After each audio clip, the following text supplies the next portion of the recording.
Can you say hard hats, folks? Hard hats, lunch pail, steel toe boots. Anything short of a championship this year is a failure. Look at this boomer right here. You've just got so much talent here. Somebody said we need to apologize for Jalen. Can I close it, John? What are we apologizing for? What did we say? What did we do?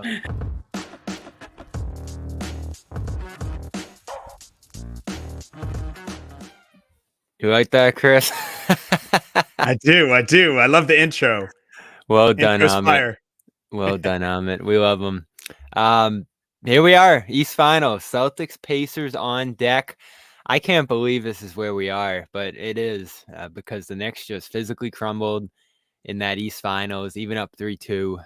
They couldn't close it out, and insult to injury with a Jalen Brunson broken hand in the later stages of what was a runaway blowout win for this one, and probably a game that should put people's antennas up a little bit to what the Pacers are capable of here.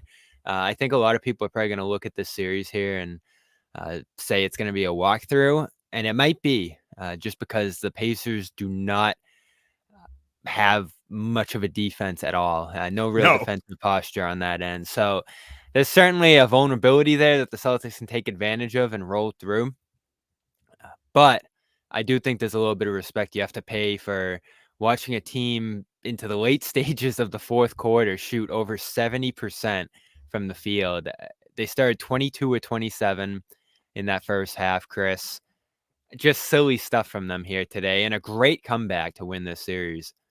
Yeah, you see what the danger point is with the Pacers is it's offense, right, Bobby? It's offense. They're the highest scoring team in the postseason. They were the highest scoring team in the regular season, have the best offensive rating in the postseason.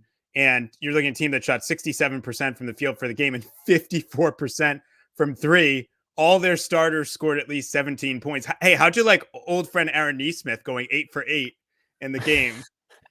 So that's the danger with them, is the offense. They're capable on a given night of doing what they did here in Game 7, which is shooting the lights out and dropping 130.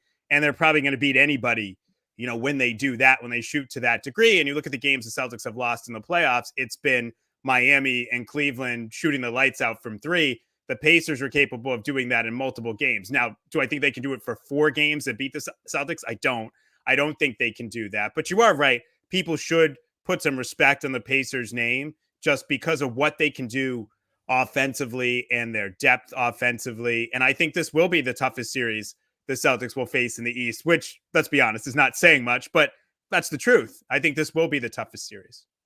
Yeah, because they're mostly healthy. And the way it's gone for the Celtics, who knows if that continues. They are missing Benedict Mathurin, who's been out for a while now, so they've gotten used to that. And pretty much everyone else of importance there on that Indiana side is good to go here. And that wouldn't have been the case with the Knicks. Now, I'm mourning, Chris, because I just think New York, Boston, if there was any health whatsoever on that Knicks side, it would have been all-time fun. Great back and forth between the fans, 2 amazing environments. Like, I think it reminds me of last year when the Celtics and Lakers win the East and West Finals both lost, and you ended up with Heat Nuggets, and it was like, oh, so the Celtics are in it, which is, I guess, the difference there, but you missed out on Celtics Knicks, and that's crushing. And it could happen in one of the coming years here. The Knicks are certainly going to bring back plenty of talent. But man, from a storyline perspective, from an energy around the series standpoint, even us just covering this and trying to, garner interest. Wow, we missed out on something great there, I feel like.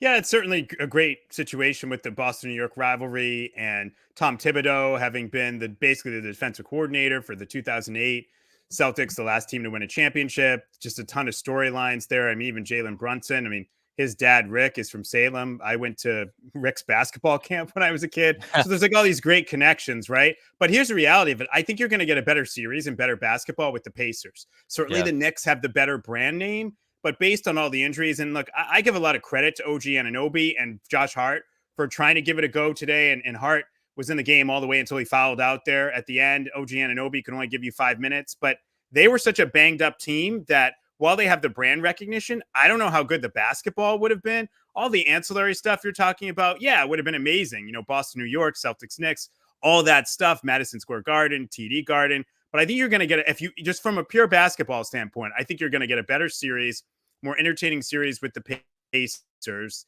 remember some of those games the Celtics and Pacers played during the regular season. Like, how about when the Pacers eliminated the Celtics from the IST? How great was that game? Or the other game the Celtics lost there with Jaylen Brown and the call got overturned. They played some really exciting games this year. And there's a little bit of history, right, with the Pacers. I mean, the whole, Paul Pierce wearing the bandage in a press conference, Chuck Person, Reggie Miller versus Larry Bird, Larry Bird's face slamming on the floor in the old garden and coming back, Willis Reed style. So there is some connection, some rivalry with the Pacers. I'm not going to pretend it's the same as Celtics Knicks because it's not. But I do think there is still a little bit of a rivalry here, and I think you'll actually get better basketball. So I'm sad, but I'm not that sad about it based on the state that the Knicks were in by the end of their season and the end of this series. Yeah, certainly. And you got Neesmith, you got Rick Carlisle, who played for the Celtics. You got Larry Bird in the middle of this, who will probably be visible, at least on the Indiana side. I don't think he'll be. And how about Brad Boston. Stevens being an, Indiana guy? They have that angle, the whole Brad Stevens, Indiana angle. So there'll be plenty of angles here. I think let's be honest about it. The sad part is a lot of the beat writers would rather go to New York than Indianapolis. That's part of it. Absolutely. There's no doubt. Last time these two teams played, January 30th, you mentioned the good games they played during the regular season. This is probably the only one you can pull from. And even this one's tough because Buddy Hield was a big part of that Indiana team, and they traded him after this one. So he's no longer in the picture. He was 5-9 with 12 in that game. 3 steals, 4 assists, 6 rebounds. He was awesome for them. And then they sent him out to Philadelphia. Never really replaced him, but Pascal Siakam comes in. He just had a fantastic series taking advantage of open paint space against the Knicks. And the Celtics have been a little bit vulnerable in transition as well. This is the highest pace team that you can imagine playing. And that's going to probably be the key for the Celtics in this series, is trying to keep the pace at a manageable level, because they end up pulling out this game 129-124. At one point earlier in the year, I think it was the Hield one, the no call there that you mentioned, they lost a 133-131 game to this team. And that's the kind of game you can't play against this team. If it's up and down, if it's just basket for basket, that works in the Pacers' favor, because they, at least on paper, at least statistically, they have the better offense in this series. Yeah, it's true. Now, that game I'm talking about where the call where Jaylen Brown got hit in the head and got overturned, Jason Tatum didn't play in that game. So the thing I like about this from the Celtics standpoint is what the Pacers do best is offense. But I still think, particularly if Porzingis comes back, that the Celtics have more offensive firepower at the end of the day than the Pacers. I know the Pacers are a great offensive team, and all the numbers in the regular season and postseason bear that out. But I just have a hard time envisioning them beating the Celtics 4 times by kind of, for lack of a better term, out-offensing them. I think that's going to be a challenge, because the Celtics offense is as good as it gets for my money in the NBA in terms of the depth of options. The other thing I think you have to like if you're a Celtics fan, and I looked this up before we came on, go look at the numbers for Tatum and Brown against the Pacers this year. They averaged basically 61 points per game. And I know it's a different team, because Siakam's here, and you can't draw from everything in the past during the regular season because it's a different team. I get that. But I just sort of question, even with old friend Aaron Neesmith there and Siakam there, do they have the wing defenders to slow down the Jays? I don't really think they do. I don't think so either. And that's where you miss Mathurin. Someone in the chat mentioned here they had Bruce Brown as well, who went out in that Siakam trade, who probably could have been helpful here. You got Toppin off the bench, who's not much of a defender. Yeah, there's not a lot of perimeter defense here. So it's going to be Neesmith on Tatum and Brown, who have basically shoved him to the side in a lot of their matchups too. He was great in that last game, but that's a heavy responsibility for him, trying to guard both of them at different times here. I'm sure Siakam will probably get Tatum, at least to start this series. And you've Turner, who's a pretty good rim protector there. The most intriguing thing, I think, matchup-wise in this series, and we've seen it play out in some of the games between them, is the Pacers basically on defense go all out on guarding the 3. It's kind of a weird style where they're going to give up the basket and take away the 3. It's sort of the reverse of how a lot of teams play. And the Pacers' opponents during the regular season shot the fewest 3s per game of any team. I think 29 per game opponents got off against them. So that does play to their advantage a little bit against the Celtics here, but we've seen in different points in the playoffs when teams try to take away the 3 aggressively, like Cleveland just did to some degree, the Celtics can go inside and score and get to the free throw line. So they're going to have to do that here because the Pacers are going all out to take those 3-point attempts away. And I think they're capable of it, but they're going to have to shift their mindset toward that a little bit. Well, let me ask you this then. How important is Kristaps Porzingis to play in this series then? Because some people were saying before this, like, oh, just let him rest. Like they don't even need him in the Eastern Conference Finals. And I know the Woj report was he'd missed the first 2 games, but the way you're sort of describing the Pacers, taking away the 3, and it's interesting because you're right about that strategy, because during the regular season, they tied with Washington for the highest field goal percentage allowed in the NBA, overall. But you're right. A big part of that is, hey, we'll sell out to take away the 3s and give up some 2s. So in your mind, how important is it to get Porzingis, who's really supposed to be the answer that the Celtics have now when somebody tries to play that way? I don't think you need him to win this series, but if he's out for the entirety of the series or most of it, which is kind of how I'm feeling at this point, even just kind of seeing him today, mostly just riding the bike, not really on the court. And we're about to hit that 3-point week since the injury. It's going to be a longer series, I think, if he's not available, just because, as we saw last series, the every other day style doesn't work to Horford's advantage. This is going to be a series where Horford's probably out on the perimeter guarding a lot. They probably have to switch a little bit more just to cut off some of the Pacers shooting and just abilities overall offensively. So there's going to be a heavy load on him again in this series. And it'll be interesting to see how Kornet holds up in this series too. Like, is he able to play against this much shooting, this much speed, this small of a team across the perimeter out there? So if we're looking at like the 4-week mark being Porzingis sitting out the first 3-4 games of the series, let's say, you could be looking at a 6-game series here. And then at that point, like, does he come back for 6? Does he come back for a 7th? If that's going to happen here, you don't want it to get to that point, because I think the Celtics have that level of a talent advantage in this series that they should be able to take care of business. But if he's not able to get back at all in this series, which is certainly possible, just given this injury and how long it can linger, you're starting to talk about a little bit of a touchy series, I feel like, Chris. Do you agree? Yeah, I mean, I just off on the head of it, just looking at it off the jump, I would say I think Celtics in 6. I don't think this is. That's kind of how I'm feeling. Yeah, I don't think this is a series they can win in 4 or 5 games. I have to give the Pacers credit for what they can do offensively.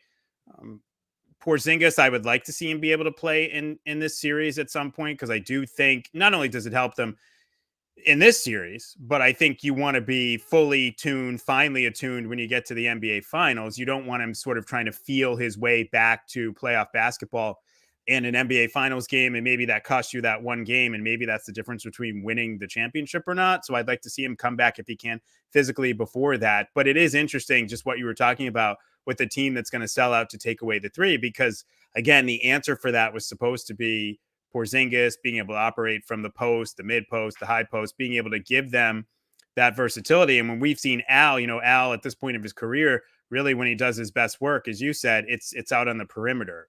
It's not in there. And how does that affect the Celtics in terms of being able to take advantage of the Pacers? You certainly don't want to force 3s or take a bunch of contested 3s, even though they can make them. That's not what you want to do. Obviously, they can drive to the basket. Jaylen Brown's been great at doing that in the postseason, but you also want to have sort of that other element of your offense for spacing. And this is one of the things and this is not so much offensively, but I'm just thinking about what you were talking about defensively with Luke Kornet. If I have one kind of small quibble with Joe Mazzulla to this point in the playoffs, is I've sort of felt there was a point they would need Tillman, and he might be a better option than Kornet.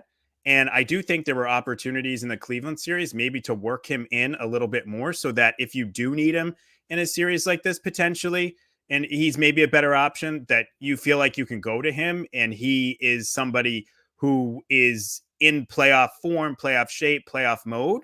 I think there have been some opportunities throughout the playoffs to maybe give him a little bit more run and a little bit more of a look. I know they're really comfortable with Kornet, and he played, a really great game in that Cleveland series, but I do think you want to have that. There's a reason Brad Stevens went out and got Tillman. And I think potentially a series like this, with the greater mobility he has, the greater defensive flexibility he has, is one of those reasons.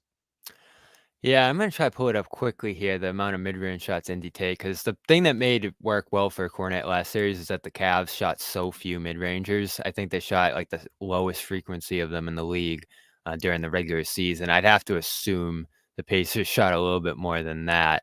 During the regular season, they were like middle of the league. So definitely more than Cleveland in terms of like shooting over a drop.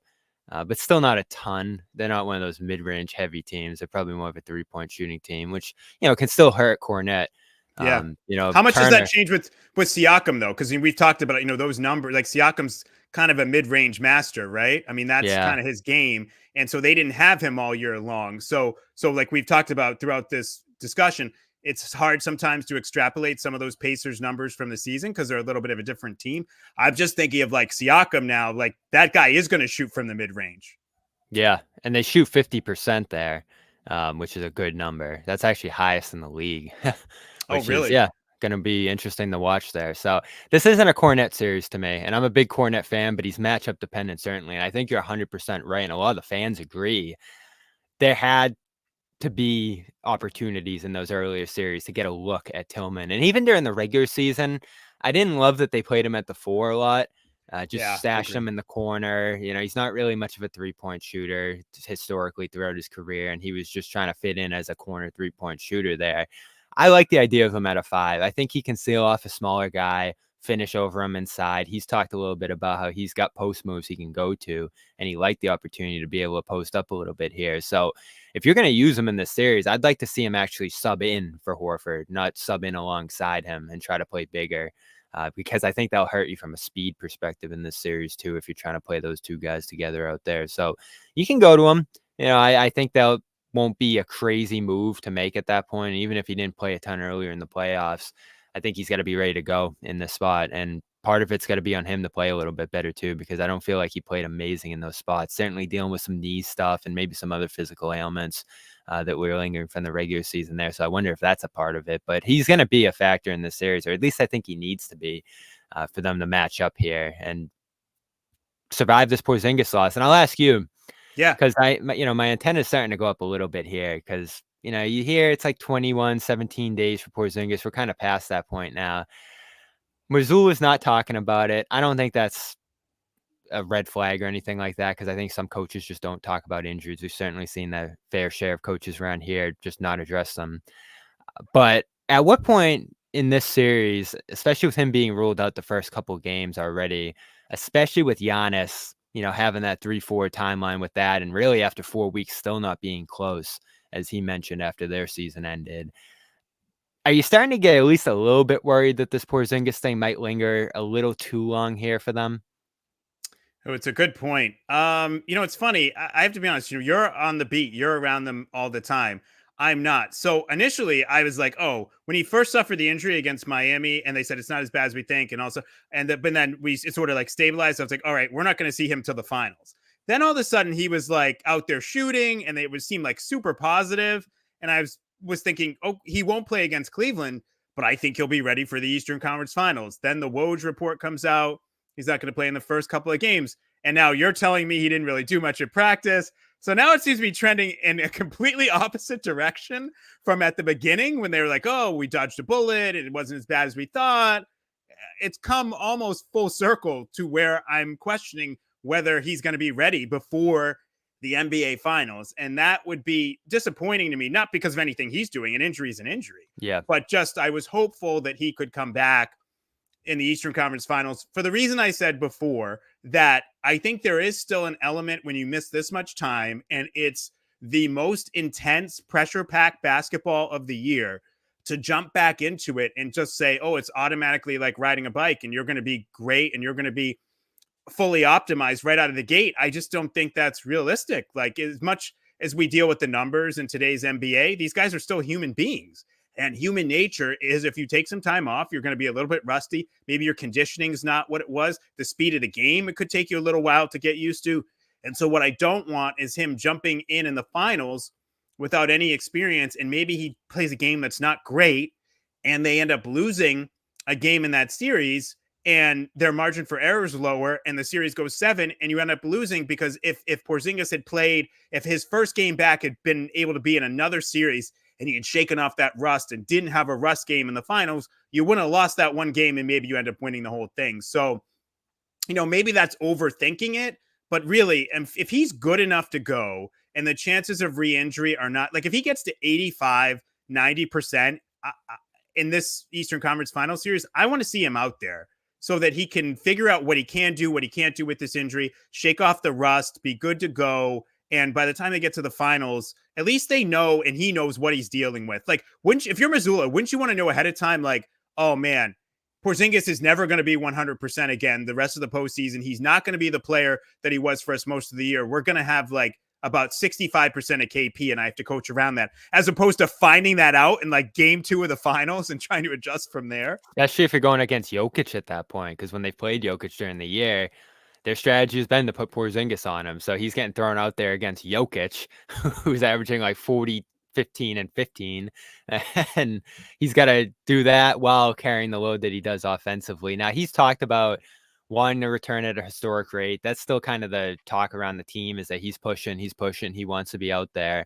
So I think he's doing everything he can. And if he's back 4 weeks later, next week for game 3 or 4, you feel good about that. I'm just anticipating us getting to that point, and maybe he's still not quite there, or hasn't done enough in practice, or hasn't done enough work to get on the floor at that point, because here we are 3 weeks later, and it doesn't seem, at least, I've asked Joe a couple of times, has he done the 3-on-3? Has he done the 4-on-4? Stuff like that, contact, and there's really nothing there. So we don't have a ton to go off of other than that Woj report, which said the hope is that he can play later in the series. And that's not concrete, right? They're hopeful he can play later in the series. It's not great because, going back to that Giannis injury, the same exact injury, same talk. Like, he's out there, he's shooting, you see him on the floor, he's doing some stuff, but he's not practicing, he's not going, he's not close. And then I think his words after that series were like, he was like 30, 40%, to use the percent thing there. So that was 4 weeks after his injury against the Celtics there at the end of the regular season. So it's a concern here. And you would hate, again, they shouldn't lose to the Pacers because they don't have Porzingis here. But you would hate to get to the end of this season and say, ooh, they lost because they didn't have Porzingis. Because they've sustained it so far. They've shown that they can win without him throughout the whole season, regular and postseason. And then if they get into a matchup and he's just not quite ready to go, or like you said, he gets out there and he's just not ready for that level of intensity yet at that point, that's tough. And so I do want to get in a little bit of Horford here, because obviously he's going to carry another heavy load in the series with Porzingis out for however long he is. Of course, we're brought to you by Prize Picks. Go check out Prize Picks. Use the code CLNS. Get a 100% deposit match up to $100. Conference finals about to get going here. Got hockey playoffs. You got baseball. My favorite part of Prize Picks is just going in there, seeing what they think these guys are going to score, what their rebound totals are going to be. You just pick 2 guys. You can even cross sports, pick more or less on their projections, and you get your team, and you're off to the races. It's our official daily fantasy sports partner, Prize Picks. Use that code CLNS for 100% deposit match up to $100. And Game Time. We're just 2 days from Game 1 at TD Garden. I haven't looked yet, but I'm sure those tickets are high. So you're going to want to use Game Time to find the best deals. Just download the app and use the code CLNS, and you'll get $20 off your first purchase to help get you into the building for that Game 1 Pacers Celtics on Tuesday. I believe it's an 8 o'clock start. So go check them out. You got baseball going on right now too, if you're interested in that. Concerts, events, everything's on Game Time, and the best time to buy is right up around Game Time, and even a little bit past. You're able to do that over here as well. So download the Game Time app, create an account, use that code CLNS for $20 off your first purchase. Of course, terms apply. After last series, Chris, obviously he had the breakout Game 6. Just incredible, a real moment. Probably my favorite moment of this postseason run so far was that Horford game. 22, 15, and 5, just ridiculous, especially after what he did 2 days prior, really struggling, missing 11 straight threes between games 3 and 5. He's going to have to play significant minutes again here. Every other day, as I mentioned, is how the series is scheduled, so there's no longer layoffs between these games. And again, Porzingis expected to miss the start of this series. What's your confidence level in Horford being able to uphold this workload deep into the playoffs at 37, 38? I would say it's probably about 50%. I don't think you're going to get, no one's expecting him to score 22 points every night, but I also think realistically, you're not going to get Al's best every night. I just think at this stage of his career, he's not really built for that in a series that's every other night. If he can give you really strong defense in 6 out of 7 games of a series, I think that's more important than what he does offensively. I mean, it's so funny. You mentioned game 5 after he missed, I think it was his first 3 he missed in that one, or the first 2 or whatever it was. He had missed like 14 straight threes across the series. And then he ended up having a great game. So he's a confident guy. Obviously he kept shooting and he had that kind of night. I'm not as much worried again about his offense. It's just defensively, I think he's going to be really important in this series. And can he keep up? Can he cover as much ground as he needs to cover? I thought he was great towards the end of that series, and particularly in game 5, when he got switched out on Darius Garland and was able to stay in front of him or block his shots and do stuff like that. But I still think if you're Rick Carlisle and the Pacers, you're going to test Al Horford. You're going to will he be able to get out and contest stuff on the perimeter?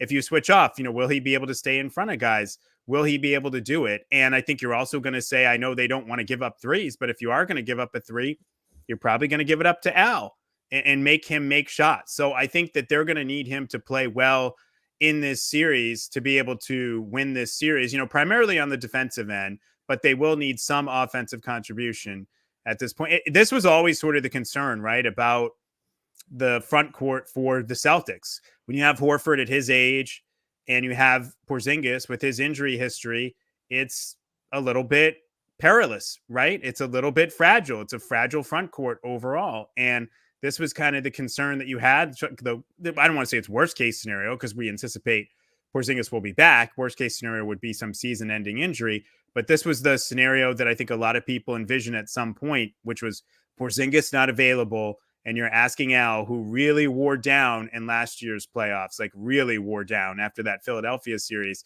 to be able to go out there and carry a load. And can he do it? Yeah. And, part of surviving out there is being a threat offensively too. So he's just got to at least be that. And it's gonna be weird against Indy because Cleveland, they drop back, they let him shoot. Miami, similar deal. Like teams were willing to just back off him. I feel like the Pacers are actually going to try to run him off the line a little bit and take away the 3 from him. And can he make them pay in that circumstance? Like they just sort of scramble around defensively. There's not a lot of rhyme or reason in what they do other than taking that 3 away. And that's a huge opportunity for Tatum and Brown. Brown's been fantastic. I mean, he shot 59% in that last series, which was just silly. Tatum, of course, struggling with his shot throughout the playoffs. So this is a real opportunity for them to get going here. And if they're struggling against this defense, which, as we mentioned, doesn't have a lot of perimeter defenders or size out there. Turner's a good rim protector. But other than that, like there's not going to be a lot between Tatum, Brown, and the basket. You start to get worried at that point that they're just really struggling right now. And it's not just, a bad shooting spell or whatever, we've kind of said to this point.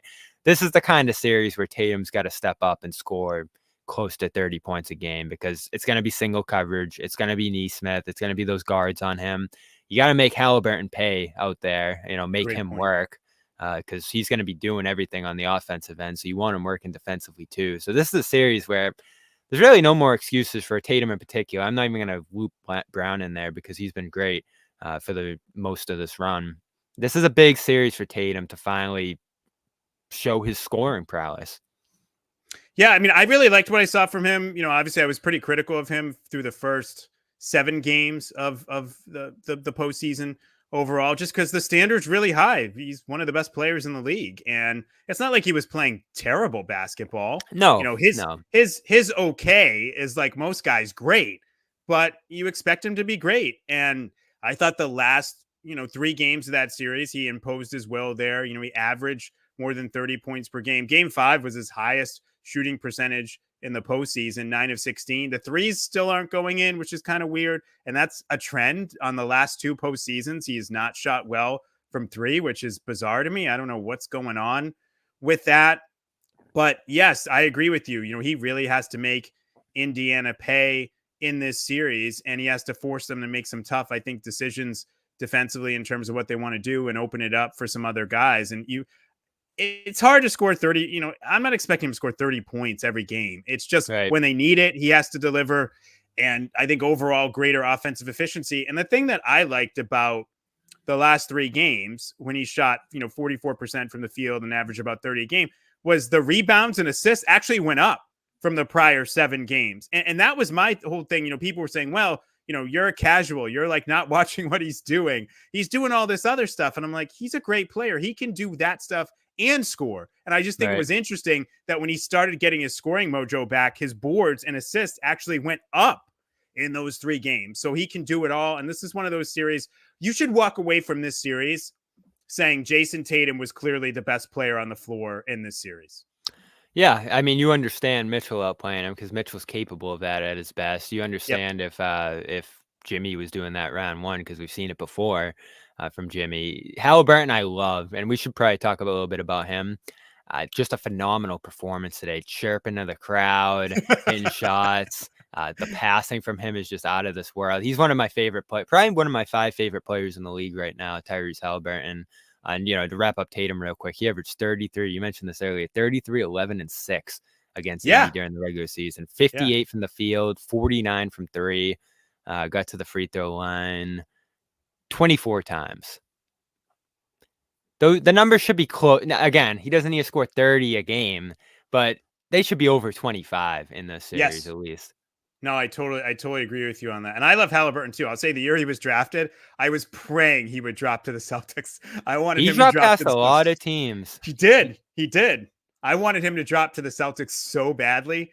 Obviously, that didn't happen. He lands in Sacramento. They make the trade for Domantas Sabonis, before he got injured this season, he was having like an incredible. He was kind of like making the leap before he got injured.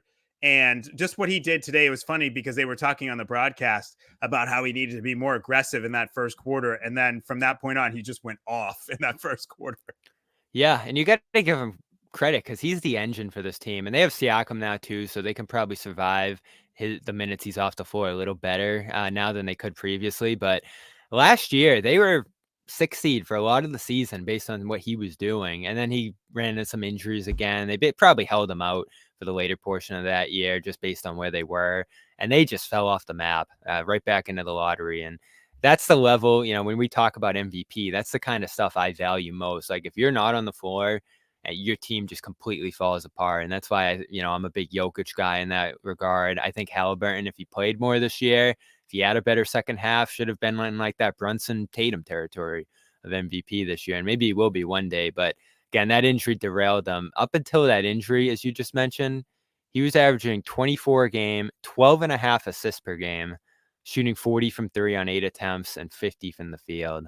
Some real like Steve Nash kind of stuff from him, I feel like, is like a good comparison. He's just an engine out there unto himself, and not the best defender, so you're going to be able to go at him a little bit there. Size probably an issue on that end a little bit. Strength. And consistency for him, a little bit of an issue too this postseason. He's had some great games. He's had some really shaky games. So they can't survive his shaky games. And they're just going to have to make it hard on him. That's really all it comes down to. And they're good at that. So that's got to be something you feel confident about coming into this series, is their ability to key in on the other team's best player and their ability to make them work on defense. Yeah, absolutely. I mean, again, I think he's probably a better defender than this, but I sort of think about what the Celtics did to Tyler Hero in the first round, how hard they made him work on defense and how that ultimately ended up sort of affecting his offense and how they were hunting him out. Halliburton's a better defender than that. He had a really nice, steal on Vincenzo early in this game that got overturned on replay. He is a guy that can be opportunistic with the steals and stuff, but he's a little bit of a gambler, I think. It doesn't always stay in front of guys. So, make him work. And I would say, Bobby, not just physically make him work defensively, but like make him work mentally. Because I think that sometimes defensively he loses focus in terms of what the coverage is or what he's supposed to be doing or what the other team's trying to do offensively and where he needs to be. He's a guy that I feel like sometimes can just kind of get lost in the mix. He will lose focus on the defensive end. So I think he overthinks things a little bit out there. And there was a little talk on the broadcast of that even today, like him just kind of being in his own head during this series and during this postseason. It's his first postseason effectively here. No, I agree. Totally. No, I think that, and that's what I'm saying, make him process on both ends of the court and make him process things defensively and maybe sort of get in his own head and get, so he's hesitant. He's not sure where to be. He's kind of trying to process instead of just play. So I think if you do that and you put that burden on him on that end, that could maybe help you in terms of trying to slow him down offensively. The thing I like about the Pacers just overall, and Halliburton is the engine of this, but if you look at them in the postseason, they have the highest assist percentage. They have the best assist to turnover ratio. So it's not just Halliburton. They move the ball pretty well. And with Rick Carlisle as sort of their offensive architect, they just seem to make the right play a lot of times. The shots don't always go down for them, but they do seem to move the ball and make the right play. So, that's something that I do have to give the Pacers credit for overall. And the Celtics might have to dig in a little bit more or maybe a little bit longer on certain possessions than they have had to do throughout this postseason run, just because of the Pacers' penchant for, running their offense and being able to make the right play, even under duress. That's going to be my favorite thing, the coaching matchup in this series, the contrast between Rick, who just fires off timeouts like he has 40 of them, and Joe, who never, ever calls them. That's a funny contrast in these games that they've played through this year. They've played 5 times this year, so there's a little bit of, a thing there. They've seen each other a lot. They've played some good games. I think there's going to be some good games in this series, certainly here too. Number 2 on that list is Neesmith, who it's just great to watch him out there doing this, isn't it? I really like it. I got to know him a little bit while he was here. He came on our show at one point. He's a great guy. He is, just being around him. He's got like a fire to him too that you really didn't see come out until he got traded. And he certainly has taken that personally. And a couple of guys on that side have said as much. 8 for 8 today, as you mentioned. He's inconsistent still. He sort of goes as his shot does to some degree on the offensive end, but defensively, he's always just going 100. His motor's just massive. He's put on so much weight too. He's got a great frame at this point since he moved over there, and he's a starting caliber player in this league at this point, and he's certainly going to want to get back at Boston in this series. I love that component to this here, even though we lose a lot of the juice of the New York thing, as we talked about earlier.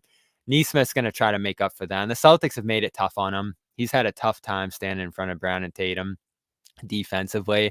But that last game he played against them, he had 26, 12, and 7, which was incredible to see. He had to look at a game-tying 3 late in that game, too, that White blocked. So I'm excited to see what he's capable of in this series. And I don't think anyone's going to look back at it and say, like, oh, man, they shouldn't have traded him, because you get Brogdon, then you get Holiday. But I do think the second guess is he had this in him. Could you have given him more opportunity? Could you have developed him a little better after drafting him? And that's on 2 coaches, and Ime, who really didn't have a lot of trust for him, and Joe certainly didn't either in that first year there. So, oh, wait, no, that was on Ime, yeah, because he got traded after that last Ime year. So, I love the Neesmith thing. I don't know. Where are you at on him? Yeah, no, I liked him. I was excited when the Celtics got him. That was the pick that I wanted.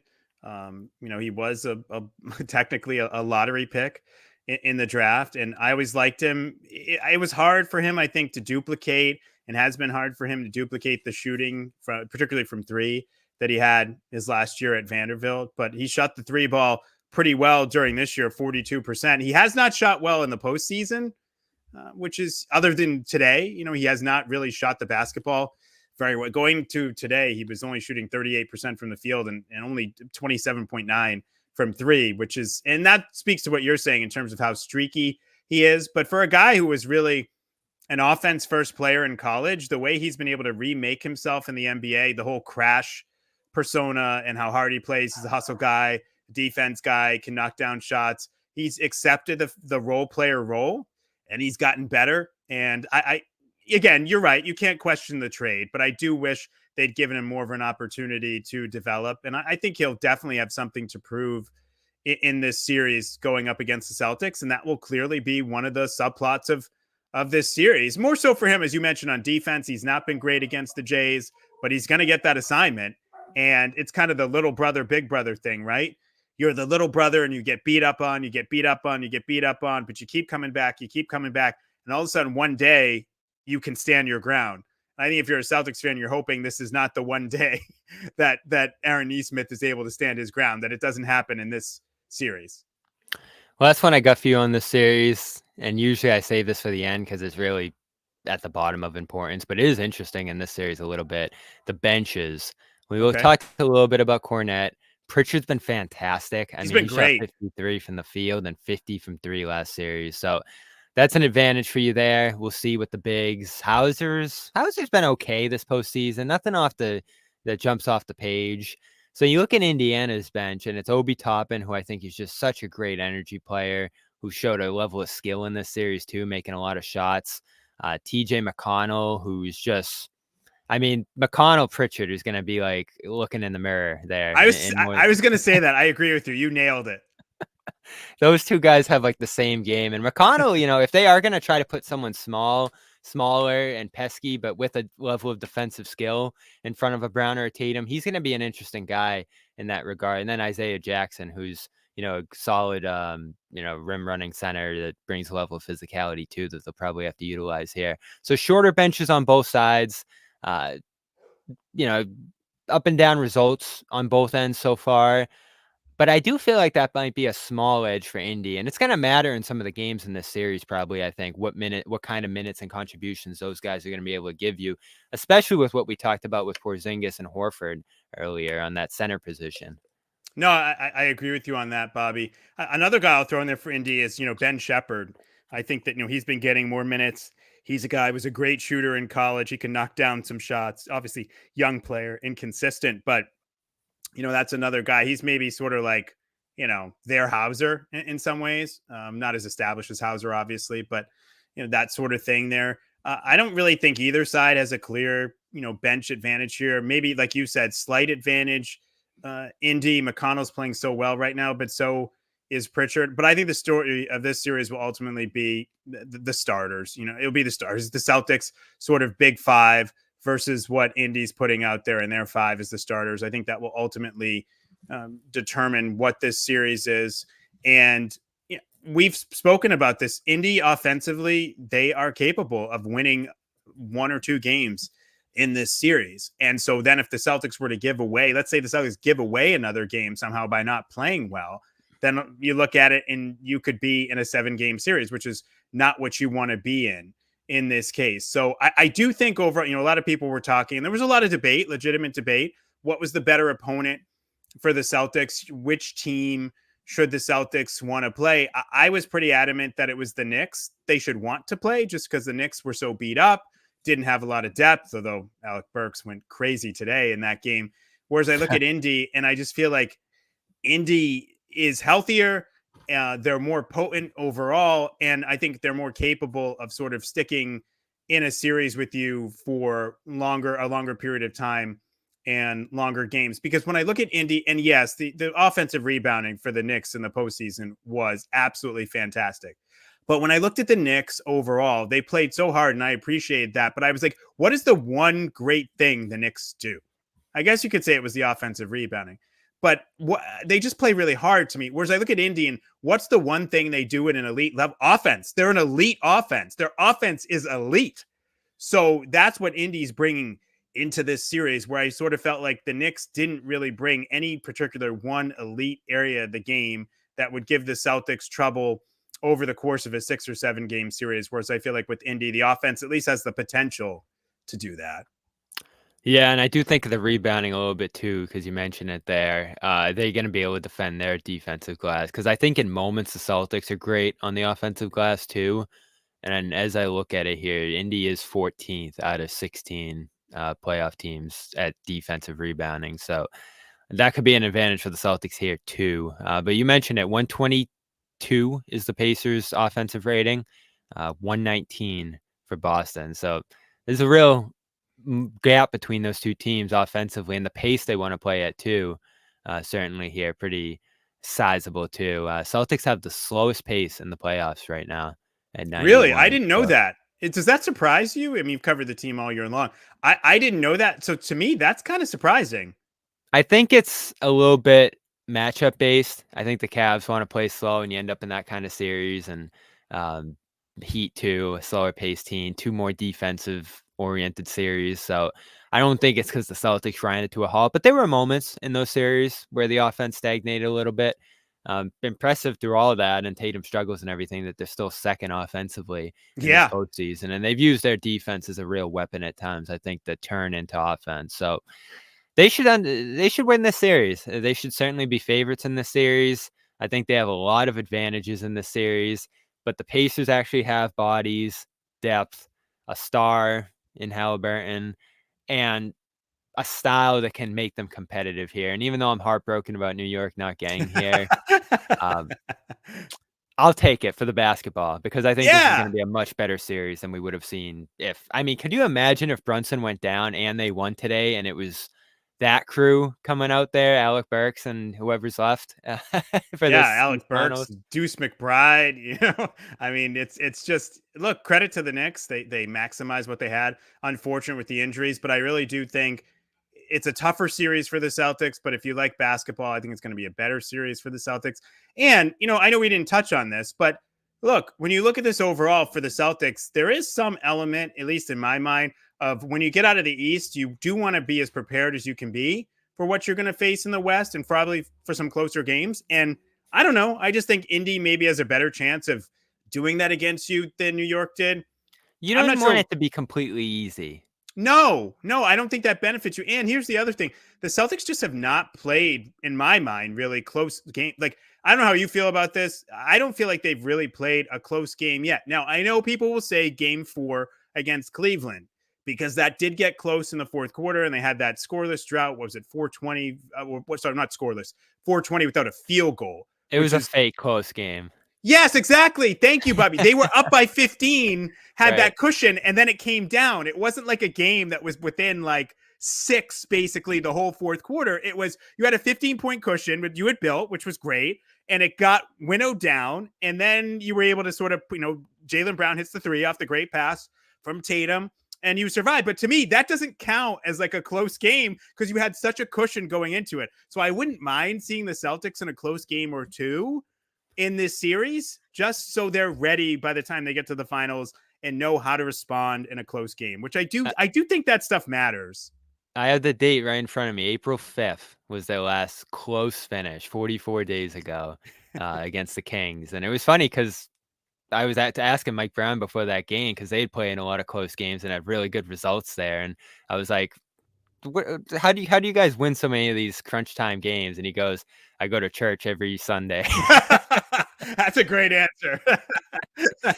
So I had my eye on the crunch time thing then. And the Celtics have had their struggles there this year. So to not get reps, not get opportunities to do that, I think is a valid concern going into a potentially tough final series. And we'll obviously get a pretty good look at who it could end up being tonight with Denver and Minnesota about to play a game 7. So we'll go check that out. I'm really interested to see where that's going to go here. But the Celtics do have to get by the Pacers first. East Finals starts Tuesday, 8 o'clock. We'll have coverage throughout here. We'll have a full Garden Report series preview tomorrow night. So stay tuned for that. The whole crew coming back to talk about that after our week off here effectively between series. And appreciate Chris stopping by in the meantime. Of course, check out all his work at the Boston Globe. You still got the Nesson show going as well. We have Boston Globe Today's Sports every Friday at 5 p.m. on Nesson, hosting that. And you can always catch me on 98.5 The Sports Hub as well. I'm on Felger and Maz on Fridays from 3 to 4, and then Gasper and Murray with my good buddy Jim Murray on Saturdays. We're on from 11 to 2, and that 12 to 1 hour. This is the demographic, man. 12 to 1 is the Sports Hub Celtics show. We appreciate you coming on that, Bobby. Hopeful we can get you on again during the postseason. But that whole hour on Saturdays, 12 to 1, is completely dedicated to Celtics talk. Yeah, and I think the chat loved having you here too. A lot of positive reviews there, so that's always good. Hopefully we'll get you back as well. So wait till they're down in the series, Chris. I know. Then they'll love you still, I'm sure. We'll see. Fingers crossed.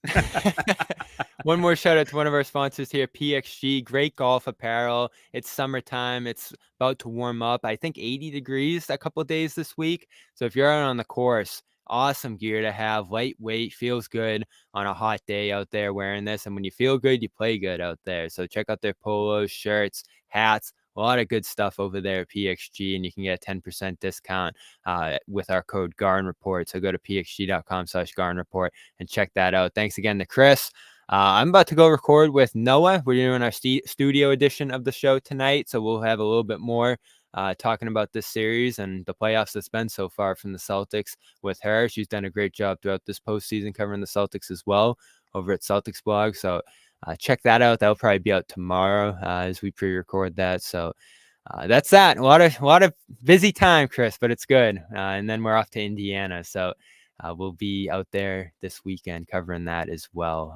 Unfortunately, not New York, but that's a wrap here for this edition of the Garn Report. Thanks again, Chris. And we will talk to everybody tomorrow.